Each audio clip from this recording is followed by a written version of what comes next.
एक मछली पेड़ पर चढ़ने की कोशिश करती है, वह हमेशा असफल रहेगी, क्योंकि उसका रास्ता तैरना है, चढ़ना नहीं। यह छोटी सी बात एक बड़ी सच्चाई की तरफ इशारा करती है, जो कृष्ण भगवद गीता के अध्याय 3 में समझाते हैं। हर इंसान की अपनी प्रकृति होती है, अपना रास्ता होता है, और उसी रास्ते को अपनाना असली सफलता है। कृष्ण कहते हैं, अपने कर्तव्य को अधूरे तरीके से निभाना भी किसी और के कर्तव्य को पूरी तरह निभाने से बेहतर है। अपने स्वभाव के हिसाब से किया गया काम, चाहे उसमें कमियां हों, किसी और की नकल करने से कहीं बेहतर है। यह बात आज के जमाने में और भी ज्यादा जरूरी है, जहां हम लगातार दूसरों से अपनी तुलना करते रहते हैं। सोशल मीडिया पर किसी और की सफलता देखकर लगता है, मुझे भी वैसा ही बनना चाहिए, वैसा ही काम करना चाहिए। लेकिन कृष्ण कहते हैं, यह सोच खतरनाक है। हर इंसान की अपनी ताकत, अपनी कमजोरी, अपना स्वभाव होता है। जो रास्ता किसी और के लिए सही है, जरूरी नहीं कि वह तुम्हारे लिए भी सही हो। जरा सोचिए, अगर एक कलाकार जिसकी असली प्रतिभा पेंटिंग में है, सिर्फ इसलिए बिजनेस करने लगे क्योंकि उसका दोस्त बिजनेस में सफल हुआ, क्या वह सच में खुश रहेगा? शायद नहीं, क्योंकि वह अपने असली स्वभाव से दूर जा रहा है।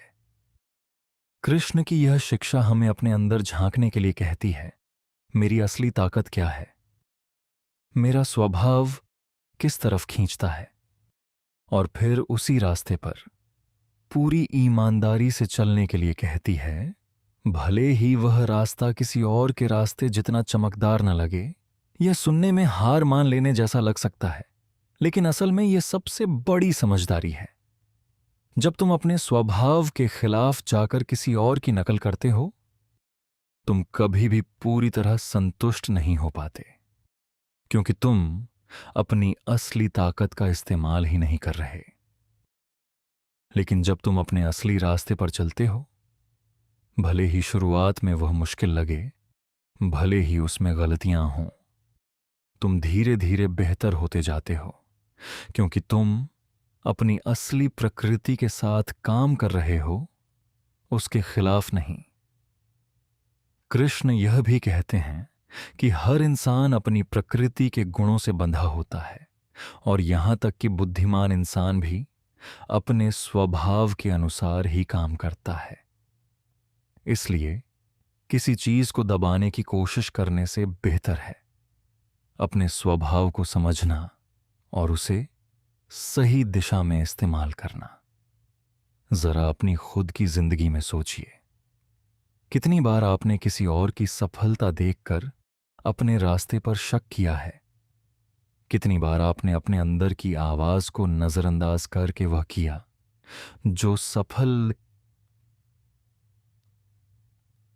फल दिखता था, न कि जो सच में आपके स्वभाव के मुताबिक था? कृष्ण की यह शिक्षा हमें वापस अपनी तरफ मोड़ती है। तुलना करना बंद करो और अपने असली रास्ते को पहचानो। तुम्हारा रास्ता अधूरा भी हो सकता है, लेकिन वह तुम्हारा है, और यही उसे सच्चा और मूल्यवान बनाता है। एक व्यावहारिक तरीका है इस शिक्षा को अपनाने का। जब भी आप किसी और की सफलता देखकर खुद पर शक करें, खुद से पूछें, क्या यह रास्ता सच में मेरे स्वभाव से मेल खाता है, या मैं सिर्फ किसी और की नकल कर रहा हूं? कृष्ण अर्जुन को यही समझा रहे हैं, तुम एक योद्धा हो, यह तुम्हारा स्वभाव है, यह तुम्हारा धर्म है। इससे भागना या किसी और का रास्ता अपनाने की कोशिश करना तुम्हें कभी शांति नहीं देगा। अगले वीडियो में हम देखेंगे अध्याय 3 की आखिरी और सबसे गहरी शिक्षा कि इच्छा और गुस्सा इंसान को कैसे उसकी मर्जी के खिलाफ भी गलत काम करने पर मजबूर कर देते हैं, और इनसे कैसे बचा जा सकता है।